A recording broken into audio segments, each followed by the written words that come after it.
If we take Kudus' sort of best attributes and we take sort of what Frank wants to do, in the video we often spoke about, can we generate these sort of 4-2-4 situations with Dominic Solanke standing on the same line as James Maddison and tucking in here, taking the ball and generating, more importantly, the space in behind. And if this player drops here, can we get these runs that are swinging in behind? Brian and Burmo become almost famous for it when I was watching Brentford because it felt like every attack was manufactured that way. And I think Kudus is probably a player who can do that. He's very powerful. If we talk about, he's very nippy. Doesn't mind the physicality against centre-backs in the Premier League. He's sort of very good at taking the ball and driving inside. And I can't stress enough, we've briefly covered it, I can't stress enough how good of a dribbler he actually is. I think there's two ways to use him. If he does play right wing, I think what we'll see is trying to get him on the ball. I think your right winger always faces pressure from your opposition fullback on his back. Yeah. The fact he's quite strong and can probably deal with that contact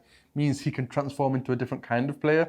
I think sort of a Brennan Johnson in this instance is probably less likely to deal with that contact really well. With a left-footed player here, back to pressure, he can find his players inside a little bit more easily. And whether that's Sapporo who's come a little bit inside, whether that's one of the double pivot players who's come across, resisting that pressure, finding a player here, and then having one of these movements, and then them playing it long is a scheme that I think we'll see if he does play there. Obviously, like you've touched on already, he can kind of receive the ball here. If there's a bit of separation, turn and start driving automatically in there because he's got that great dribbling quality.